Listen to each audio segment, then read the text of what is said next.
नमस्कार विद्यार्थी मित्रांनो, आजच्या चालू घडामोडीच्या भागामध्ये तुम्हा सर्वांचं मनपूर्वक स्वागत। आणि मी असिस्टंट प्रोफेसर रमेश घोरपडे।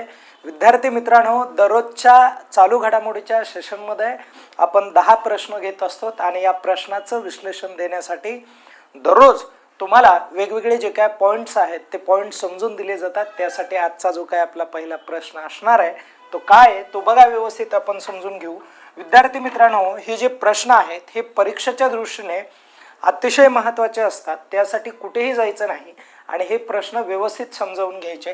काय म्हणत आहे बघा, 19 ते 20 फेब्रुवारी 2026 दरम्यान AI इम्पॅक्ट समिट 2026 ही एक समिट आहे आणि जी समिट AIच्या संदर्भामधली आहे आणि या समिटचं आयोजन हे कोठे करण्यात आलेलं आहे अशा पद्धतीचा आपल्याला प्रश्न हा हमखास प्रश्न परीक्षेमध्ये येणार आहे। कारण AIचं जे काय महत्त्व आहे ते अलीकडील काळामध्ये मोठ्या प्रमाणावर वाढलेलं तुम्हाला दिसतं आणि त्याचं करेक्ट उत्तर काय आहे, नवी दिल्ली या ठिकाणी ही जी समिट आहे ही समिट भरवण्यात येत आहे। आणि या समिटचं विशेष महत्त्व हे आहे की आपल्या देशामध्ये AIचा प्रसार आहे किंवा AI तंत्रज्ञान जे आहे ते लागू करायचं आहे आणि मोठ्या प्रमाणात जर आपण लागू केलं, कारण जगाच्या पाठीवरती अनेक जे काय विकसित देश आहेत हे AIचा वापर करताना तुम्हाला दिसत आहेत। म्हणजे थोडक्यात ॲडव्हान्स टेक्नॉलॉजीचा वापर करून त्यांचा वेगवेगळ्या क्षेत्रामधला जो काय उच्चांक आहे तो आपल्यालाही साध्य करता यावा, हा या पाठीमागचा विशेष जो काय उद्देश आहे तो इथे आपल्याला बघायला मिळतोय। पुढे जाऊयात मित्रांनो, बघा पारंपरिक टपाल सेवा म्हणायला येते, हा एक महत्त्वाचा ॲस्पेक्ट आहे इथे। ओके, तर पारंपरिक टपाल सेवा पूर्णपणे बंद करणारा जगातला पहिला देश कोणता ठरलेला आहे, अशा पद्धतीचे जे काय प्रश्न असतात हे प्रश्न आपल्याला मोठ्या प्रमाणावर परीक्षेला विचारले जातात। पहिला जो घटक असतो तो परीक्षेसाठी विशेष महत्त्वाचा आहे आणि म्हणून मित्रांनो ह्याचं जे उत्तर आहे ते डेन्मार्क आहे।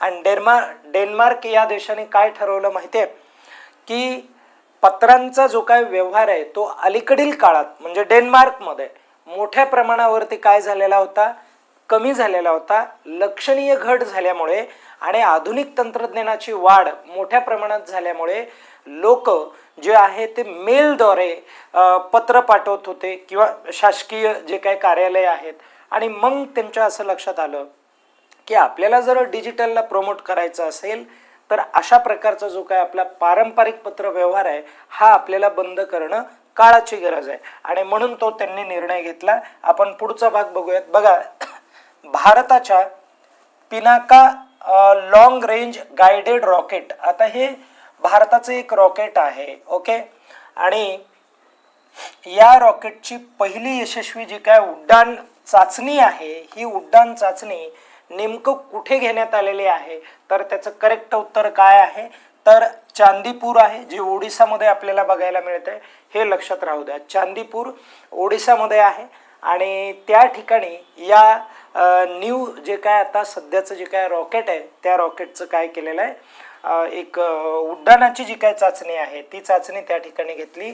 2025चा विचार केला मित्रांनो तर टर्नर पुरस्कार जिंकणाऱ्या पहिल्या अपंग स्कॉटिश कलाकार कोण ठरले आहेत असं आपल्याला या ठिकाणी विचारात घ्यायचं आहे। अपंग कलाकार आहे हे लक्षात घ्या आणि स्कॉटिश या देशाच्या आहेत आणि मग अपंग असून देखील त्यांनी यामध्ये कामगिरी केलेली आपल्याला दिसून येत आहे। तर त्याचं करेक्ट उत्तर आहे नेना कालू असं त्यांचं नाव आहे। म्हणून लक्षात राहू द्या, त्या टर्नर पुरस्कार प्राप्त करणारे आहेत आणि त्या पहिल्या अपंग महिला ठरलेल्या आहेत, म्हणून हे देखील आपल्याला लक्षात ठेवावं लागेल आणि म्हणून आपण त्यावरती तसा प्रश्न तयार केलेला आहे। लक्षात राहू द्या, आपण पुढे जाऊयात। क्रिकेटर उस्मान ख्वाजाने आंतरराष्ट्रीय क्रिकेट मधून निवृत्तीची घोषणा केलेली आहे। ओके, तर तो कोणत्या देशाचा खेळाडू आहे अशा पद्धतीचा आपल्याला प्रश्न हा विचारला जाईल। विद्यार्थी मित्रांनो, कसं असतं, एखादा खेळाडू जो आहे त्याला जर म्हणजे एखादं पदक त्याने जर जिंकलं किंवा एखादा पुरस्कार मिळालेला असेल किंवा मृत्यू झालेला असेल, असं काय असेल किंवा एखादा संघ जिंकला असेल तर आपल्याला काय विचारलं जातं माहिती आहे का, तो खेळाडू किंवा तो जो संघ आहे तो कोणत्या देशाचा आहे, या पद्धतीचे आपल्याला प्रश्न विचारले जातात. किंवा तर हा तरी एक महत्त्वाचा या ठिकाणी प्रश्न असलेला आपल्याला बघायला मिळतो आणि ह्याचं करेक्ट उत्तर काय आहे, ऑस्ट्रेलिया असं त्याचं उत्तर आहे. ओके, म्हणून हे लक्षात राहू द्या मित्रांनो. आपण थोडंसं पुढे जाऊयात. नंतर बघा ऑगस्ट 2000 म्हणजे 15 ऑगस्ट 2027 ही जी तारीख आहे, या तारखेपासून देशातील पहिली बुलेट ट्रेन, कितवी बुलेट ट्रेन, तर पहिली बुलेट ट्रेन कोणत्या 2 स्टेशन दरम्यान सुरू करण्याची जी काय घोषणा आहे, ही घोषणा कोणी केली असा प्रश्न तुम्हाला परीक्षेत येईल. तर ती घोषणा जी आहे रेल्वे मंत्री अश्विनी वैष्णव यांनी केलेली आहे. आणि ही जी बुलेट ट्रेन आहे ती कुठून कुठपर्यंत धावणार आहे, तर अहमदाबाद ते मुंबई या दरम्यान ती काय करणार आहे, धावणार आहे. आणि ही जी बुलेट ट्रेन आहे ती नेमकं कधी धावणार आहे, तर 15 ऑगस्ट 2027ला म्हणजे पुढच्या वर्षी ती काय करणार आहे, तिचं जे काय काम आहे ते काम पूर्ण होऊन ती सुरळीत तिचं जे काय कार्य आहे ते पुढे कंटिन्यू करेल.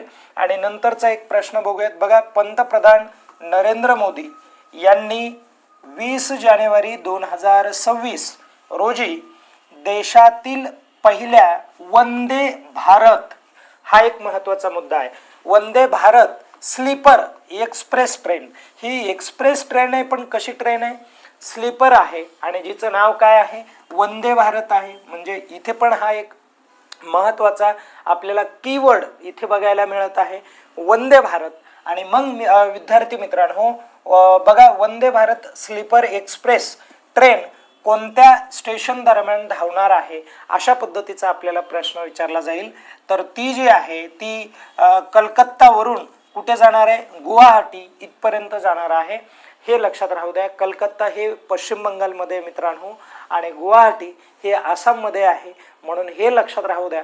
कुठून कुठपर्यंत धावणार आहे हे कळालं पाहिजे आपल्याला. ओके, आता आपण पुढे जाऊयात. नंतर बघा, 2027च्या फिफा महिला विश्वचषकाचे यजमान पद कोणत्या देशाला देण्यात येणार आहे. यजमान पद म्हणजे काय असतं माहिती आहे का, की म्हणजे आयोजन करता कोण ठरणार आहे, कोणता देश आयोजन करणार आहे, तर ब्राझील हा जो देश आहे हा पुढे आयोजन करेल, म्हणून हे एक लक्षात राहू द्या. पुढे जाऊयात. दक्षिण ध्रुवावर पोहोचणारी सर्वात तरुण भारतीय महिला, बघा सर्वात तरुण भारतीय महिला कोण ठरली आहे किंवा कुणाला म्हटलं गेलेलं आहे आणि कुठे गेलेली, ती दक्षिण ध्रुवावर गेलेली. मित्रांनो, हा एक महत्त्वाचा या ठिकाणी पॉइंट नोट डाऊन करून घेण्यासारखा आहे. दक्षिण ध्रुवावर जाणारी सर्वात तरुण महिला कोणती आहे, तर काम्या कार्तिकेयन अशा पद्धतीचं तिचं नाव आहे, म्हणून हे नाव देखील लक्षात राहू द्या. अशा प्रकारचे आपल्याला प्रश्न हे परीक्षेमध्ये विचारले जातात. आपण पुढे जाऊयात मित्रांनो. बघा, एक शेवटचा प्रश्न, भारतातील कोणते राज्य 8व्या राज्य वेतन आयोगाची स्थापना करणारे पहिले राज्य ठरलं आहे. 8वा वेतन आयोग जो आहे तो आता लवकरच लागू होणार आहे आणि त्यासाठी चांगल्या पद्धतीने अभ्यास करा मित्रांनो. पगारी खूप वाढणार आहेत. आता पगारी वाढणारच म्हणून तुम्ही अभ्यास करणारच तर हे कदाचित चुकीचं आहे. तुमचे जे काय गोल आहेत, तुमचे जे काय म्हणजे थोडक्यात तुमच्या ठरलेल्या ज्या काही गोष्टी आहेत त्या निश्चित वेळेत पूर्ण करण्यासाठी तुम्हाला तुमच्या यशाशी थोडंसं स्ट्रगल किंवा प्रामाणिक राहणं हे खूप महत्त्वाचं आहे. आणि ह्याचं उत्तर काय आहे, आसाम आहे. अशा पद्धतीचे आपले हे प्रश्न आपण या ठिकाणी थांबूयात. पुनश्च एकदा उद्या भेटणार आहोत. तत्पूर्वी चांगल्या पद्धतीने अभ्यास करा. अडचण आल्यावर निश्चितच विचारत राहा.